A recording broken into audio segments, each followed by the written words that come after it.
होली के त्योहार में कोई अप्रिय घटना न हो जाए, इसके लिए सतर्क रहना जरूरी है, क्योंकि हमारे देश में रंग खेलने के एक दिन पहले होलिका दहन होता है। ऐसे में अगर आप भी अपनी सोसाइटी या गली मोहल्ले में होलिका दहन करने का प्लान कर रहे हैं तो उससे पहले कुछ टिप्स जान लें, ताकि होली का त्योहार शांतिपूर्वक मनाया जा सके। इसके लिए गाजियाबाद के मुख्य अग्निशमन अधिकारी राहुल पाल ने बताया है कि होलिका दहन स्थल पर क्या इंतजाम करने चाहिए। देखिए, होलिका दहन पूरे भारत में मनाया जाता है और इसमें होली जो रंग का पर्व है उससे एक दिन पूर्व हम लोग सभी लोग होलिका दहन करते हैं। कई बार ये त्यौहार ऐसा रूप ले लेता है जिसमें कोई हादसा हो जाता है। इसके लिए हमें कुछ छोटी-छोटी सावधानियाँ वो रखनी है, तो हम इस त्यौहार को सकुशल संपन्न करा सकते हैं। होली दहन के दौरान दहन स्थल की सुरक्षा और स्थिति की देखभाल बहुत महत्वपूर्ण है। यहाँ कुछ महत्वपूर्ण मुद्दों पर अधिक जानकारी दी जा रही है।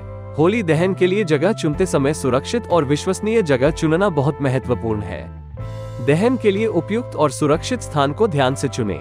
खुला स्थान हो, आसपास घर ना हो, और जब भी उस स्थान को आप चिन्हित करते हो, आप ये अपना बिजली के तारों का जरूर अवश्य ध्यान रखें। कई बार हम लोग क्या करते हैं, उसको बिजली के तारों के नीचे लगा देते हैं और जब उसमें आग लगती है तो वो बड़ा रूप ले लेती है और तारों से फैलते हुए आसपास के क्षेत्रों में फैल जाती है। तो कभी भी तारों के नीचे उसको नहीं लगाना है। अच्छे मैदान या खुले मैदान में कर रहे हैं तो आसपास की सफाई करवा लें।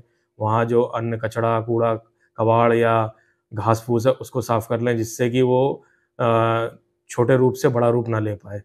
सिर्फ सीमित स्थान में जो हमारा होलिका के लिए हमने जो इकट्ठा कर रखा है वही जले और अन्य चीज़ों में आग न लगे। लोग होलिका दहन के बाद उसके आसपास कई कार्यक्रम करते हैं, तो उससे भी सावधान रहने की ज़रूरत है कि सब कुछ देखते हुए कार्यक्रमों को आयोजित किया जाए। जी, बिल्कुल।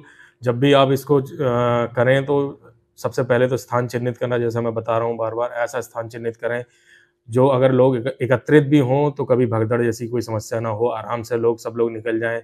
बहुत ज़्यादा कंजेस्टेड एरिया ना हो, एक दूसरे के ऊपर जो हम लोग जब इकट्ठा होते हैं तो एक दूसरे को धक्का लगता है तो इससे भी कई बार हादसा हो जाता है, तो वो भी हमें सावधानी रखनी है। दूसरा है, हम लोग सजावटी सामान लगा देते हैं, बहुत सारा टेंट लगा लेते हैं आसपास और बिजली के तार लगा लेते हैं, लाइटिंग की व्यवस्था करते हैं, तो उसको बहुत ध्यानपूर्वक करना है। टेंट लगाना है तो उसको होलिका दहन से दूरी पर लगाएँ आप। बिजली का जो उसमें आप प्रयोग करेंगे, जो लाइटिंग करेंगे उसको प्रॉपर्ली चेक करवा लें, कंड्यूट करवाएँ उसको, उसके जॉइंट को प्रॉपर देख लें, उसको कोई कटा-फटा तार ना हो, उसको प्रॉपर टेपिंग हो। इस तरीके से आप सुरक्षित तरीके से उसको मना सकते हैं। आग लगने की घटनाओं को देखते हुए अपने पास क्या कुछ सामान की भी व्यवस्था वो कर सकते हैं ताकि वो सुरक्षित हो सके सही टाइम? जो भी स्थान आप चिन्हित करते हैं, कोशिश करें वहाँ 2 ड्रम पानी का भर के रखें। इसके अलावा रेत का उचित व्यवस्था हो, आपके पास कम से कम 10 बाल्टी वहाँ पे रेत उपलब्ध हो।